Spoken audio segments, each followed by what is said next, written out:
반갑습니다. 이슈 한마당입니다. 트래비스 알렉산더와 조디 아리아스는 2007년 2월에 약혼했습니다. 형식적인 약혼은 1년도 채 지속되지 않았습니다. 트래비스는 30세의 나이에 소유욕에 집착하는 여성을 알게 되어 아까운 나이에 사망하게 됩니다. 그는 얼굴이 심하게 훼손되고 피에 젖은 채 욕실에서 알몸으로 발견되었습니다. 오늘은 악녀가 저돌적인 스토킹을 하며 질투심으로 잔인하게 살해하고 거짓 버전으로 법망을 벗어나려고 한 끔찍한 악녀의 살인 사건입니다.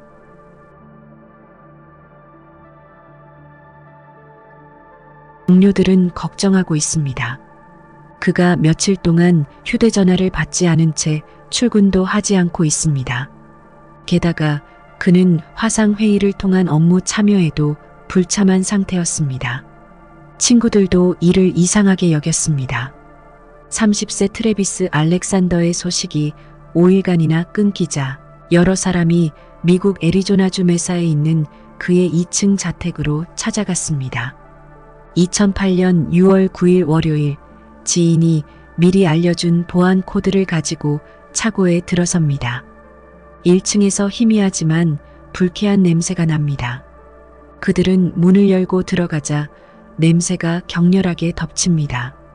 그들이 가장 먼저 본 것은 침실과 욕실 사이 카펫의 커다란 피 웅덩이입니다. 침실을 보니 침대 커버도 없었습니다. 그들은 겁에 질린 채 숨을 참으며 욕실로 갑니다. 샤워실에서는 물이 계속 흐르고 있었습니다. 바닥에는 트래비스가 태아 자세로 누워 얼굴은 형체를 알아볼 수 없는 상태입니다. 목 뒤로 왼쪽 귀에서 오른쪽 귀로 베어져 있으며 이마에는 총에 맞은 흔적이 있었습니다. 그들은 공포에 질려 현장에서 뛰쳐나와 경찰에 신고합니다.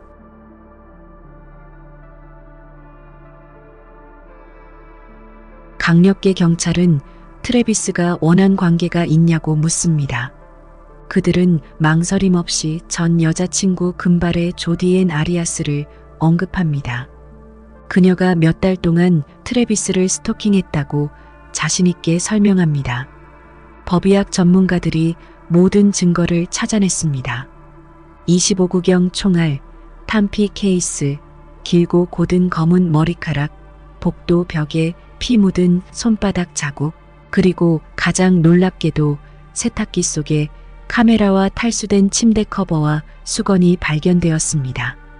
다행히 카메라는 손상되지 않고 트래비스의 피가 묻어 있었습니다.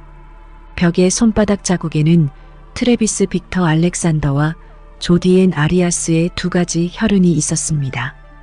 부검 결과 이 청년은 30차례 칼에 찔려 목이 참수될 정도로 목이 잘렸으며 이마에 총을 맞았습니다. 그런데요, 카메라가 복구되어 확인한 결과 에로틱 사진입니다. 사진의 주인공은 조디와 트래비스의 노골적인 성적 장면들입니다.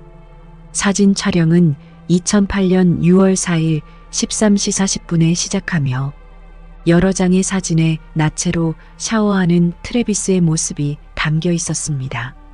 그는 얼굴에 물이 흘러내리는 동안 카메라를 똑바로 바라보는 시간은 17시 20분, 죽음을 앞둔 사람의 표정이었습니다. 이어지는 이미지의 트래비스는 이미 욕실 바닥에 피를 흘리며 치명상을 입은 희생자가 되어 있었습니다.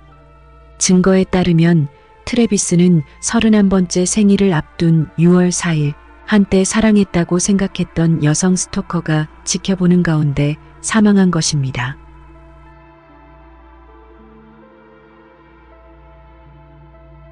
트래비스 알렉산더는 1977년 7월 28일 캘리포니아 리버사이드에서 태어났습니다.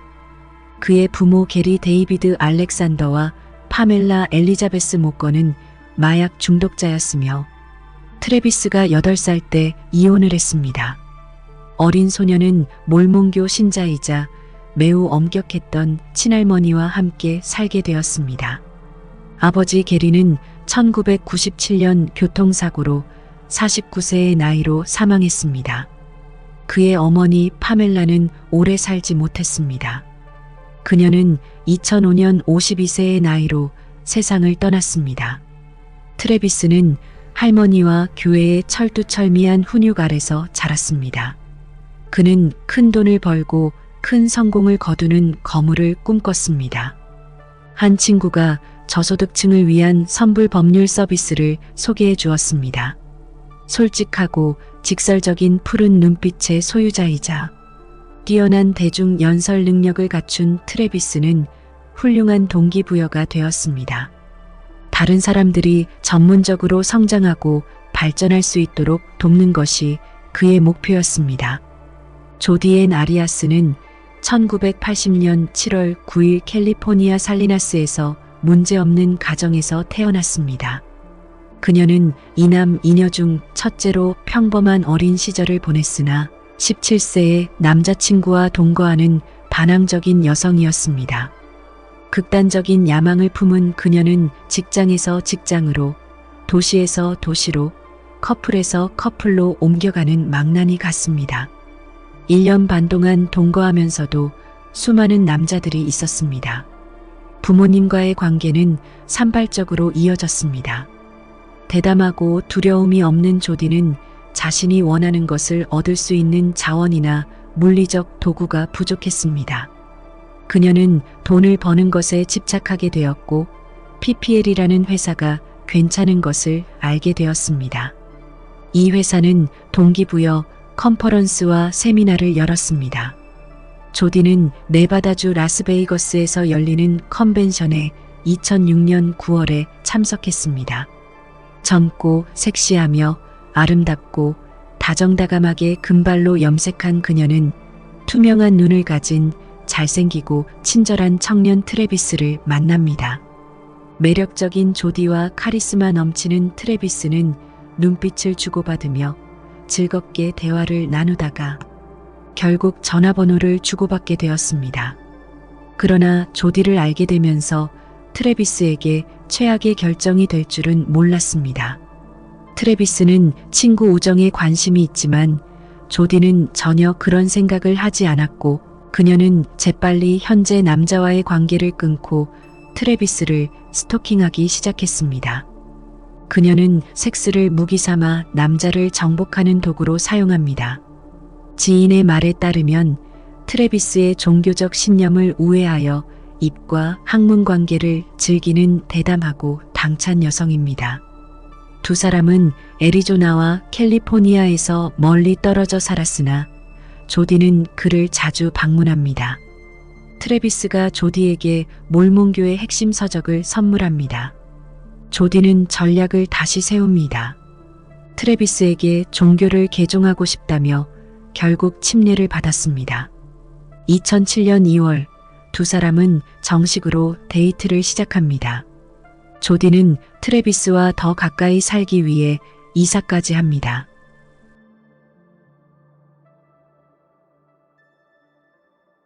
조디의 행동 강도가 너무 강해서 간헐적으로 헤어지기도 했지만 두 사람은 1년 동안 함께 지냈습니다. 트래비스의 친구들은 조디를 전혀 좋아하지 않습니다. 사진작가 지망생인 조디는 양의 탈을 쓴 여우였습니다. 그녀는 너무 저돌적이며 난폭한 사람이었습니다. 식사할 때 트래비스가 조디 옆에 앉아 있지 않으면 분노하며 미쳐버릴 정도로 소유욕이 강해서 트래비스는 다른 여성과 대화를 나눌 수 없었고 모두가 그녀의 눈에서 번뜩이는 분노를 보며 그녀의 눈빛은 악마 같았다고 그들은 말합니다. 트래비스의 친구 러빙 어휴즈는 인터뷰에서 우리는 불안한 점을 보기 시작했습니다. 어느 날 저는 트래비스에게 농담 삼아 언젠가 냉동실에서 잘게 잘린 채로 발견될까봐 두렵다고 말할 정도도 조디가 그에게 너무 집착하는 것 같다고 말했습니다. 한때 트래비스는 조디와 결혼까지 고려했지만 조디의 성적 욕망은 트래비스의 몰몬교 신앙과 극명하게 충돌했습니다. 2008년 초 트래비스는 친구들에게 6월 15일부터 조디와 함께 멕시코 칸쿤에서 열리는 워크데이에 참석할 것이라고 말했습니다. 그러나 조디와 함께 간다는 말에 친구와 동료들은 불안하게 생각합니다. 조디는 의심이 많으며 질투심으로 휴대폰이나 소셜미디어, 이메일을 수시로 확인한다고 합니다. 트래비스가 사적인 대화나 업무와 관련된 대화를 할 때도 트래비스가 하는 말을 몰래 들을 정도로 집착과 소유욕이 강하며 만날 때마다 긴장하게 됩니다. 그리고 트래비스를 완전히 감시하기 위해 매사로 이사한 것 같다고 말합니다. 트래비스는 그녀에게 당하는 논쟁과 집착에 실증이 났습니다. 2008년 3월 도저히 감당하지 못한 트래비스는 헤어지기로 합니다. 그러나 트래비스는 관계가 더욱 악화될 줄 몰랐습니다. 갑자기 조디가 불쑥 찾아오기 시작합니다. 그녀는 예고 없이 착오를 통해 완전히 벗은 채로 트래비스의 침실로 들어옵니다. 때때로 트래비스는 유혹의 그물에 빠져 관계를 하곤 했습니다. 하지만 그는 그녀를 두려워하기 시작했습니다. 어느 날 트래비스의 휴대폰 메시지를 몰래 확인하다가 리사라는 여자와 외출했다는 사실을 알게 되면서 상황은 더욱 악화되었습니다. 그녀는 질투심이 솟아오르며 트래비스 자동차의 타이어 4개를 칼로 찢고 분풀이 보복을 합니다. 또한 그녀가 트래비스의 이메일을 해킹한 적도 있었습니다. 트래비스의 살인 사건은 미국 전역을 충격에 빠뜨렸습니다. 2008년 4월 말 헤어진 조디는 캘리포니아주 예레카로 돌아와 조부모님 댁에서 살게 되었습니다. 조디는 전화로 트래비스와 많은 이야기를 나눴습니다. 두 사람은 연인 사이가 아닌 친구가 되기로 합의를 했지만 트래비스는 그녀와 남은 인생을 함께 보내고 싶은 사람이 아니었습니다. 조디가 떠난 후 트래비스는 오랜만에 자유롭고 행복하다고 느꼈습니다. 그러나 기쁨도 잠시뿐이었습니다. 조디는 멀리 떨어져 있으면서도 끊임없이 전화를 걸어왔습니다. 심지어 폰 섹스까지 제안했습니다. 그녀는 필요하다면 주저하지 않고 매사까지 가서 그를 자신의 통제권 아래 두려고 했습니다. 섹스는 계속해서 그를 유혹하는 방법이었습니다.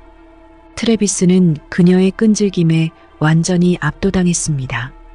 한 번은 데이트에서 돌아와 탈의실에 숨어있는 조디를 발견한 적도 있습니다. 5월에 그들은 결국 큰 소리로 말다툼을 벌였습니다. 트래비스는 미미와 새로운 관계를 시작했고 이를 공식화하고 싶었기 때문입니다. 트래비스는 이제 그만 만나자고 사정을 했지만 조디는 절대로 포기할 수 없었습니다. 트래비스는 친구에게 조디가 소시오패스이며 내게 일어난 최악의 일이라고 고백했습니다. 트래비스는 자신이 지금까지 경험한 그 어떤 것보다 훨씬 더 끔찍한 일을 당할 것이라고는 생각하지 못했습니다. 5월 28일 트래비스는 여행 주최 측에 세미나 파트너 이름을 조디에서 미미로 바꿔달라고 요청했습니다. 그런데요, 바로 그날 수키로 떨어진 조디의 조부모 집에 강도 사건이 일어납니다. 도둑들이 가져간 물건 중에는 콜트 25구경 자동 소총도 있었습니다. 이 강도 사건은 조디가 트래비스를 증오심에 복수하려고 미리 계획한 사건의 시작이라는 것을 아무도 몰랐습니다.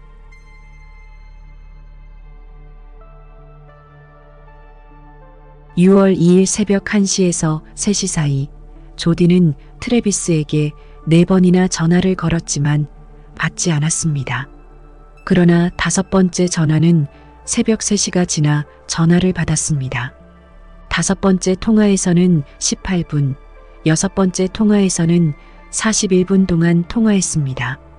새벽 4시 3분에 조디는 다시 연락을 취했고 3분 동안 더 통화했습니다. 5시 39분 조디는 캘리포니아주 레딩으로 차를 몰고 가 렌터카를 빌렸습니다. 그녀는 일 때문에 유타로 장거리 여행을 간다고 말했습니다. 직원들은 빨간색 차량을 제안했지만 조디는 이를 거절했습니다.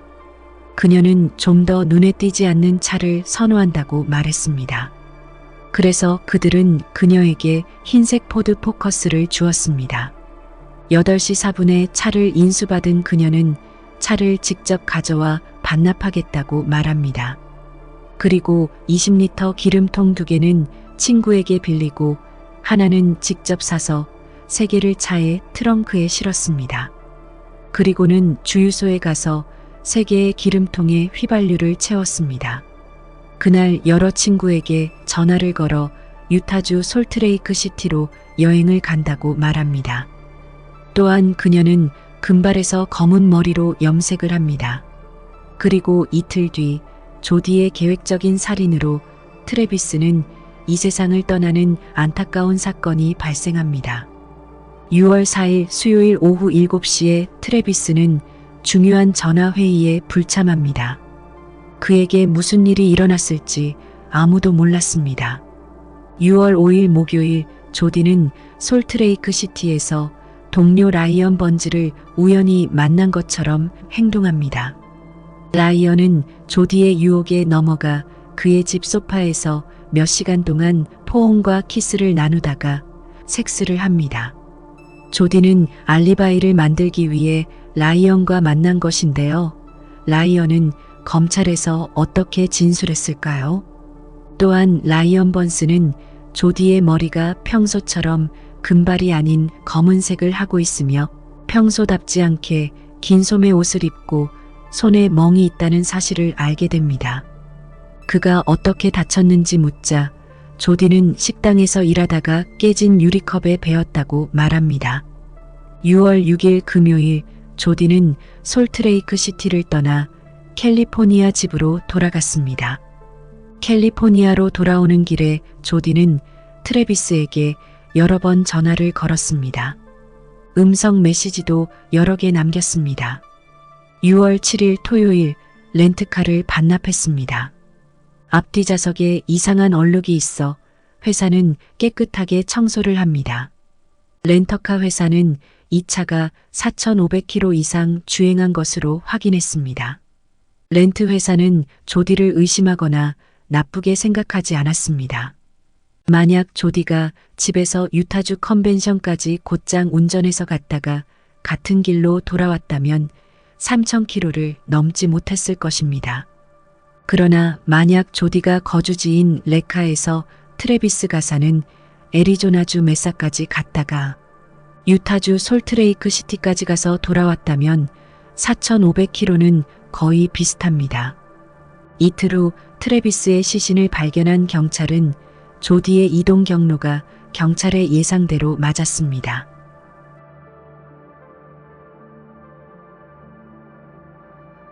조디는 범죄 발생 2주 후 6월 19일에 처음으로 경찰에 소환되어 증언을 했습니다. 2008년 7월 9일 조디는 애리조나에서 전 남자친구 트래비스를 살해한 혐의로 기소가 됩니다. 6일 후 7월 15일 그녀는 예레카에서 구속영장과 함께 체포가 됩니다. 경찰서로 가는 동안 그녀는 자신이 왜 구속되었는지 한 번도 묻지 않았습니다. 무고한 사람이라면 누구나 체포 이유를 물었을 것입니다. 신문하는 동안 그녀는 매우 예의 바르게 행동하며 연구한 듯한 부드러움으로 말을 했습니다. 그녀가 남자친구를 살해한 혐의를 받고 있다는 말을 들었을 때 그녀는 좌석에 다리를 꼬고 침묵을 지킵니다. 그녀는 묻지도 않고 말하지도 않습니다. 경찰관은 범죄의 증거를 제시하며 그녀에게 알려줍니다. 그녀는 천사 같은 목소리와 순종하는 태도로 행동을 합니다. 그녀는 수갑을 채우지 않고 혼자 남겨지면 벽에 기대어 서 있었습니다.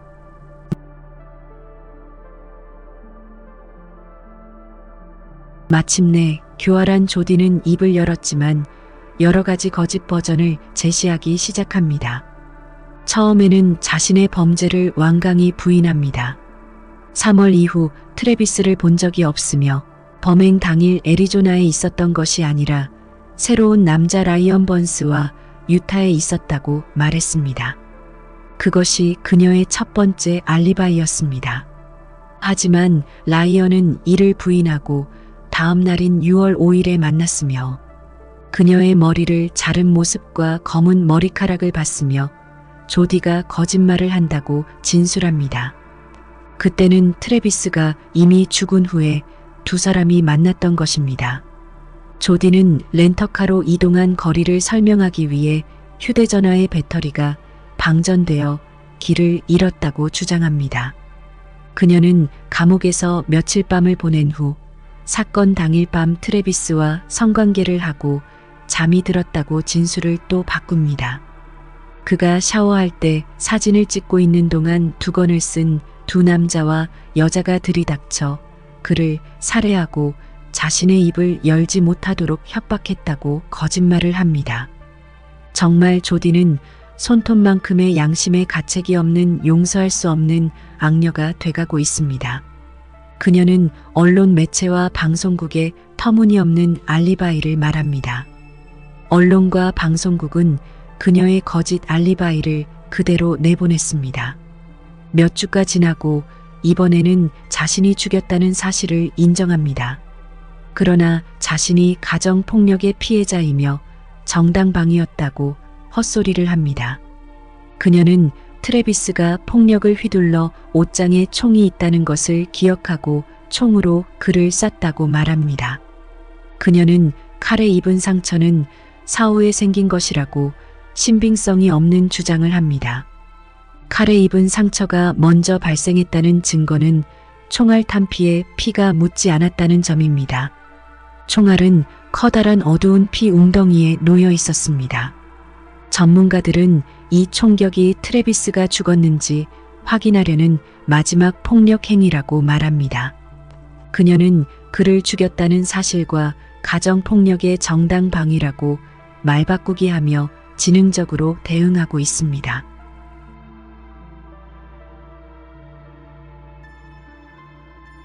2012년 12월 배심원 선정이 시작되었습니다. 배심원은 12명과 6명의 교체 배심원으로 구성되었습니다. 1급 살인 혐의로 기소된 재판은 2013년 1월 2일 시작되어 검사는 사형을 요청했습니다. 검찰은 트래비스가 발견된 욕조 바닥에 올라가도록 속임수를 써서 그를 설득한 것이 바로 그녀였다고 지적합니다. 그 위치에서 그는 무방 비상태였고 그녀는 그의 가슴과 목을 겨냥한 칼로 그를 공격했습니다. 트래비스는 자신을 방어하려다 손에 상처를 입었지만 가슴과 목에 심각한 부상을 입었습니다. 하지만 그는 일어나서 세면대까지 몇 걸음 걸어간 후 피를 토하기 시작했다고 말합니다. 그는 도움을 요청하기 위해 탈출을 시도했지만 복도에 쓰러지며 조디는 계속해서 등을 찔렀습니다. 트래비스가 사망한 후 친구들이 집에 찾아왔을 때 커다란 피 웅덩이가 바로 이곳입니다. 조디는 그를 뒤집어 화장실로 끌고 들어가다가 두 사람의 피가 묻은 손바닥 자국을 벽에 남겼습니다. 그리고 트래비스의 상체 옆에 있는 조디의 오른발이 카메라에 무의식적으로 찍혔습니다. 조디는 힘겹게 욕조 안으로 트래비스의 몸을 밀어 넣었습니다. 의료 전문가들은 트래비스가 마지막 순간 경련을 일으켰고 그가 아직 살아있다는 사실에 겁을 먹은 조디가 총을 들고 그의 이마에 총을 쏘았다고 DNA 증거가 이를 명백히 증명합니다. 25구경 총알은 범행 일주일 전에 조디의 할머니 집에서 훔친 총과 일치하며 계획된 범죄라고 주장합니다. 애리조나주에서는 사형에 처해질 수 있는 범죄입니다. 2013년 2월 4일 조디는 자신을 변호하기 위해 법정에 서서 모두를 놀라게 했습니다. 그녀는 변호사의 조언에 따라 배심원단에게 자신이 전 남자친구를 죽였다는 사실을 인정했지만 이는 전적으로 정당방위였다고 18일 동안이나 연설하며 주장합니다.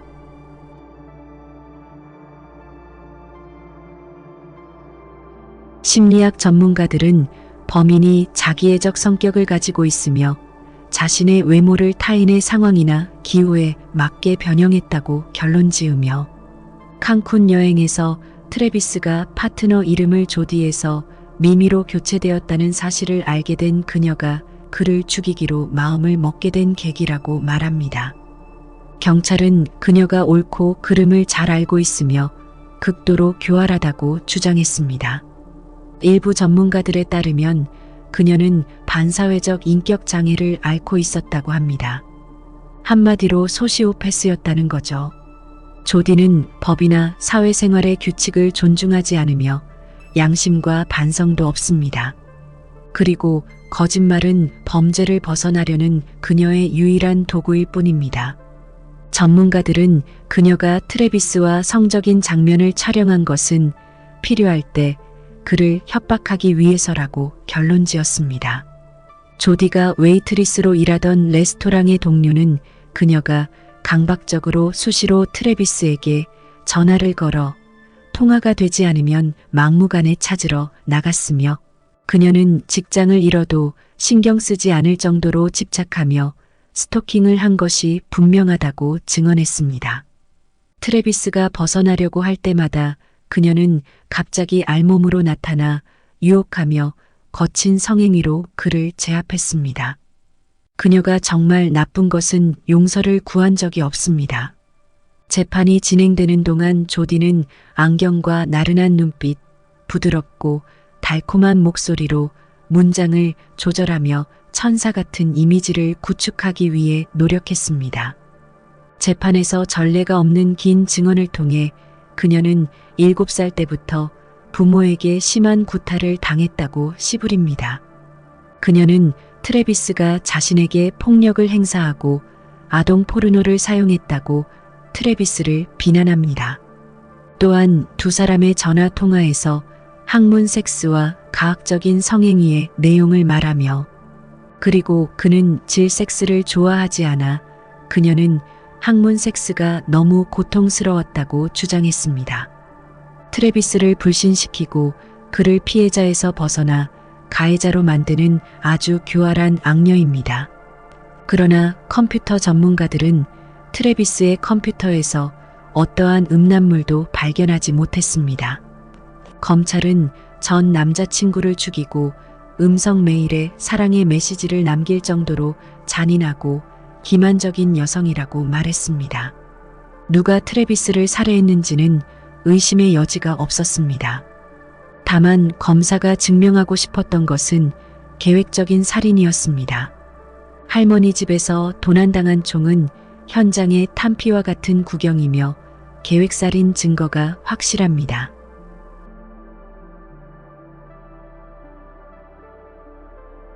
변호인 측 심리학자는 그녀가 스트레스 장애를 앓고 있다고 말합니다.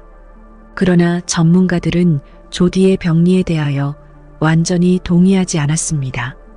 검시관 케빈 호는 재판에서 트래비스의 경정맥과 경동맥 기관이 잘려나갔으며 공격은 잔인했고 피해자는 거의 목이 참수당할 뻔했다고 증언합니다. 케빈 호는 이어서 그의 손에 난 방어용 상처와 등에 난 상처는 고의적 살인이 맞으며 또한 총격은 사후에 일어난 일이었다고 증언을 합니다. 법의학 신경심리학자 질 헤이즈도 검찰의 이론을 지지했습니다. 2013년 5월 8일 12명으로 구성된 배심원단은 15시간의 심의 끝에 1급 살인죄를 선고했습니다. 그러나 사형 선고는 합의하지 못했습니다. 조디의 변호인은 트래비스의 몸에 흐르는 아드레날린 때문에 그가 죽는 동안 큰 고통을 느끼지 못했을 것이라고 주장했습니다. 검사는 시신과 현장 사진을 보여주며 트래비스가 사망하기까지 호흡을 멈추는 데 걸린 시간을 예시하기 위해 2분간 묵념을 가졌습니다. 검찰은 배심원들에게 잔인하고 가혹하게 타락한 살인자에게 사형 선고를 해달라고 강하게 요청했습니다. 5월 15일 배심원단은 피고에게 사형을 선고할 수 있다는 평결을 내립니다. 그러자 그녀는 어떤 경우에도 감옥에서 살기보다는 차라리 죽는 것이 낫다고 당당하게 주장을 합니다. 그런데 며칠 후 그녀는 뱉은 말을 갑자기 철회를 합니다. 5월 21일 조디는 다시 한번 증인석에 서서 배심원단에게 사형을 선고하지 말라고 요청했습니다. 이틀 후인 23일 배심원단은 또다시 합의에 이르지 못했습니다. 8대 4로 사형에 찬성했지만 결국 5심 재판으로 이어졌습니다.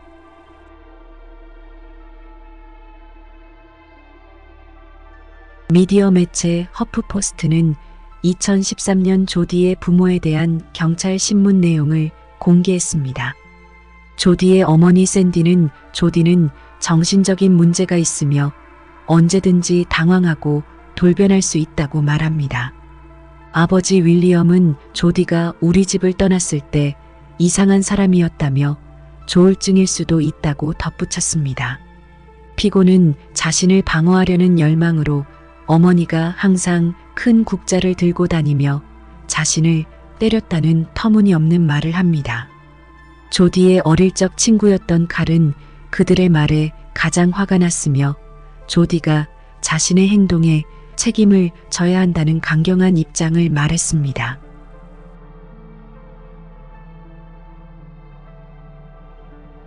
조디에게 새로운 선고 공판이 2014년 10월 21일에 시작되었습니다. 2015년 3월 5일 26시간이 지난 후 배심원단은 11대 1로 사형에 찬성하는 만장일치 판결에 도달하지 못했습니다.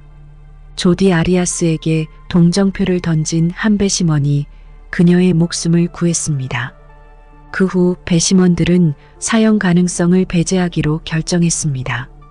셰리 스티븐스 판사는 2015년 4월 13일 그녀에게 25년의 유효징역형을 선고하기 전에 가석방 없는 종신형을 선고했습니다.